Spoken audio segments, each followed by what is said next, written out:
ഓം മൂർത്തിത്വേ പരികൽപ്പിത ശശഭൃധോ പത്മാപുനർജന്മനാം ആത്മേത്യാത്മവിതാം ക്രതുശ്ച യജതാം ഭർത്താവരജ്യോതിഷം ലോകാനം പ്രളയോദയ സ്ഥിതിവിപുച്ചാനേകധായ ശ്രുതൗ വാചം നസ്തദധാതു നൈകകിരണത്രൈലോക്യ ദീപോ രവി. ഓം ആദിത്യായ നമഃ ആദിത്യായ നമഃ ആദിത്യായ നമഃ. നമസ്തേ പ്രിയമുള്ള ഡോക്ടർ മാരാർജി പ്രേക്ഷകരെ, നാം ഇവിടെ ചർച്ച ചെയ്യുന്നത് ഒരു പുതുവർഷം മലയാളിക്ക് ആരംഭിക്കുകയാണ്. 1200 ആണ്ട് 1199 കർക്കിടക മാസം 32 2024 ആഗസ്റ്റ് 16 വെള്ളിയാഴ്ച രാത്രി 7:40 സൂര്യൻ ചിങ്ങം രാശിയിലേക്ക് പ്രവേശിക്കുകയാണ്. ചിങ്ങം മലയാളിക്ക് പുതുവർഷമാകുന്നു. വറുതിയുള്ള കർക്കിടകത്തിൽ നിന്നും ഒരു മോചനമാണ്, പ്രത്യാശയാകുന്നു സൂര്യൻ്റെ ചിങ്ങം രാശിയിലേക്കുള്ള പ്രവേശനം. ധാരാളം പ്രാധാന്യങ്ങൾ ചിങ്ങമാസത്തിനുണ്ട്. ഇത് കർഷക ദിനമായി ഇന്ന് കേരള സർക്കാർ ചിങ്ങം 1 വർഷങ്ങളായി ആചരിച്ചു വരുന്നു. ചിങ്ങം സമൃദ്ധിയുടെ പ്രത്യാശയുടെ മാസമാകുന്നു. ചിങ്ങമാസത്തിലെ വിശേഷ ദിനങ്ങളെല്ലാം തന്നെ നിങ്ങൾക്ക് സുപരിചിതമാണ്. ചിങ്ങമാസത്തിലാണ് പൊന്നോണം, തിരുവോണം വരുന്നത്. ശ്രീകൃഷ്ണ ജയന്തി, അഷ്ടമി രോഹിണി വരുന്നത് ചിങ്ങമാസത്തിലാണ്. ശ്രീനാരായണ ഗുരു ജയന്തിയും ചട്ടമ്പിസ്വാമി ജയന്തിയും അയ്യങ്കാളി ജയന്തിയും വരുന്നത് ചിങ്ങമാസത്തിലാണ്. ധാരാളം പ്രത്യേകതകൾ ചിങ്ങമാസത്തിനുണ്ട്.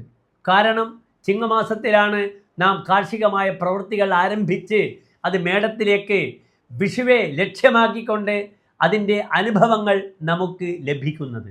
ഋതുക്കളിൽ വർഷ ഋതു ആണെങ്കിലും കർക്കിടക മാസത്തെ പോലെ ആ ഘോരമായ മഴയിൽ നിന്നും ചിങ്ങമാസത്തിന് മോചനം ലഭിക്കുന്നതായി നമുക്ക് കാണാം.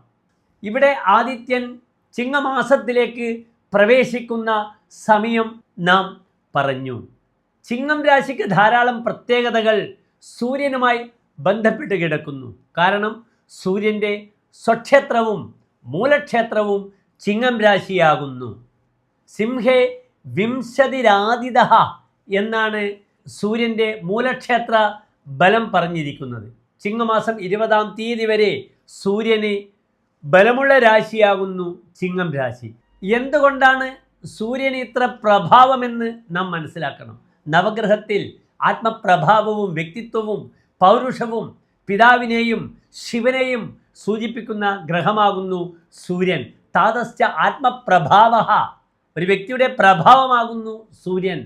നമ്മുടെ ഓറയിൽ, ശരീരത്തിൻ്റെ ആധാരങ്ങളിൽ ആധാരെ പ്രഥമം സഹസ്രകിരണം, മൂലാധാരത്തെ പ്രതിനിധാനം ചെയ്യുന്നു.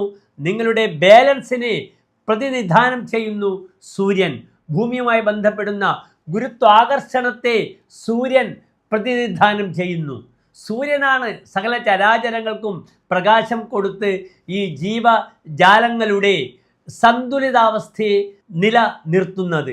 സൂര്യനില്ലാത്ത ഒരു ദിനം ലോകർക്ക് ചിന്തിക്കാൻ പോലും കഴിയുകയില്ല. സൂര്യനില്ലെങ്കിൽ സമസ്ത ജീവജാലങ്ങളും പ്രകൃതിയും ഒന്നും ഉണ്ടാവുകയില്ലെന്ന് നിങ്ങൾക്കറിയാം. ഇനി നമുക്ക് സൂര്യൻ്റെ കാരകധർമ്മം കൂടെ മനസ്സിലാക്കേണ്ടിയിരിക്കുന്നു. തൻ്റെ ആത്മാവ്, പിതാവ്, രാജാവ്, രാജസേവ, ധൈര്യം, ശൗര്യം, ക്രൂരത, സദസ്സിൽ വിജയം, അധികാരത്തോടുള്ള ഭ്രമങ്ങൾ, ഉത്സാഹം, പ്രശസ്തി, ഔന്നത്യം, ആത്മികമായ കർമ്മങ്ങൾ, ഉയർന്ന ദേശങ്ങൾ, പർവ്വതം മുതലായ ഉയർന്ന ദേശങ്ങൾ, വനസഞ്ചാരങ്ങൾ, കൃഷി ചെയ്യുക, വാഹനങ്ങൾ, നാൽക്കാലികൾ, കഠിന വൃക്ഷങ്ങൾ, കൂവളം, ഹോമം, ശിവനുമായി ബന്ധപ്പെടുന്ന കാര്യങ്ങൾ, മാനവ വിഭവശേഷി, നഖം, നമ്മുടെ ത്വക്ക്, ചർമ്മം, ചെമ്പ്, സ്വർണം, ഇതുമായി ബന്ധപ്പെടുന്ന വ്യാപാരങ്ങൾ, രത്നങ്ങളിൽ മാണിക്യം, ഋതുക്കളിൽ വസന്തർത്തു, ശാരീരികമായി ഹൃദയം, അസ്ഥി, ഉദരരോഗങ്ങൾ, നേത്രരോഗങ്ങൾ, പൈൽസ്, ധാന്യങ്ങളിൽ ഗോതമ്പ്, ഇതൊക്കെ സൂര്യനുമായി ബന്ധപ്പെടുന്ന കാരക ധർമ്മങ്ങളാകുന്നു. ഇവിടെ സൂര്യൻ സ്വന്തം ക്ഷേത്രത്തിൽ ബലവാനായി പ്രവേശിക്കുന്നു. നാം ഓരോ രാശിക്കാർക്കും ഈ സൂര്യൻ്റെ ചാരവശാലുള്ള മാറ്റങ്ങൾ എപ്രകാരമാണെന്ന് നമുക്ക് നോക്കാം. നാം ഇവിടെ ചർച്ച ചെയ്യുന്നത് കർക്കിടകം രാശിക്കാരുടെ ശുഭാശുഭ ഫലങ്ങളാണ്.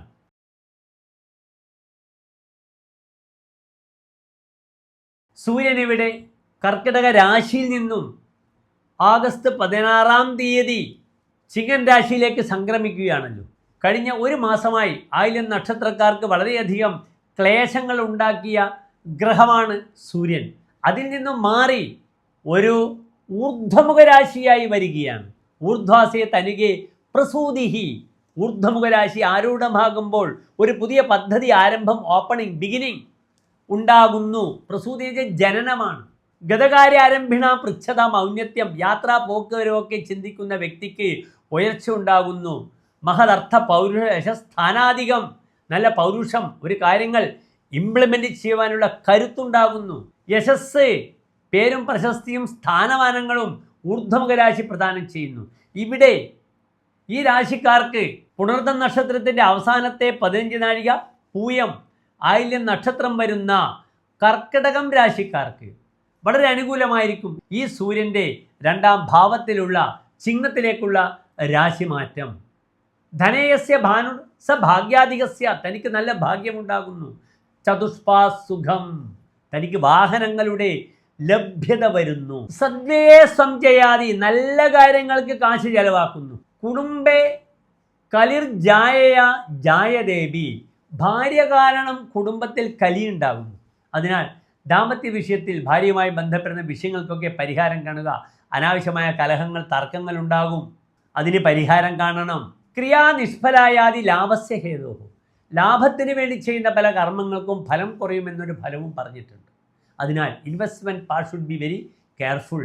ഇവിടെ സന്താനങ്ങൾക്ക് അനുകൂലമായ സമയമാണ് കർക്കിടകൻ രാശിക്കാർക്ക്. ഒരു പുതിയ പദ്ധതി ആരംഭം അതൊക്കെ ആയിരിക്കാം. അതിനാൽ സന്താന ശ്രേയസ്സിനായി പരിശ്രമിക്കുന്ന ദമ്പതികൾക്ക് ഈ സമയം ഭാഗ്യാധിപനായ വ്യാഴം കർക്കിടകം രാശിക്കാർക്ക് 5-ാം ഭാവത്തിലേക്ക് നോക്കുന്നു. അവിടെ സന്താനപതിയായ ചൊവ്വയുമുണ്ട്, സന്താനകാരകനായ വ്യാഴത്തിൻ്റെയും ദൃഷ്ടിയുണ്ട്. അതിനാൽ സന്താന വിഷയത്തിന് ഈ സമയം വളരെ അനുകൂലമാണ്. അതിനപ്പുറം പ്രായമുള്ള മുത്തശ്ശിമാർ, മുത്തച്ഛന്മാർക്കൊക്കെ തങ്ങളുടെ മക്കൾക്ക് ഒരു സന്താനം ഉണ്ടാവേണ്ട സൗഭാഗ്യവും ഇവിടെ പ്രദാനം ചെയ്യുന്നു. അതിനാൽ പ്രായമുള്ള മാതാപിതാക്കൾ വിഷുക്ഷേത്രത്തിൽ തങ്ങളുടെ മക്കൾക്ക് വേണ്ടി സന്താന ഗോപാല പുഷ്പാഞ്ജലി ചെയ്യുക. കർക്കിടകൻ രാശിക്കാർ 2-ലെ ആദ്യത്തിന് പരിഹാരമായി നേത്രസംബന്ധമായ ബുദ്ധിമുട്ടുകൾ അല്ലെങ്കിൽ ഉദരസംബന്ധമായ ബുദ്ധിമുട്ടുകൾ ഇല്ലാതിരിക്കാനൊക്കെ ഓം നമഃ ശിവായ എന്ന പഞ്ചാക്ഷരി മന്ത്രം ജപിക്കുക. അതേ രീതിയിൽ ഞാൻ മേൽ സൂചിപ്പിച്ച ആദിത്യ ഹൃദയ മന്ത്രവും ജപിക്കുക. വളരെ അനുകൂലമായ ഒരു മാസക്കാലം പ്രാർത്ഥിക്കുന്നു. നന്ദി, നമസ്കാരം.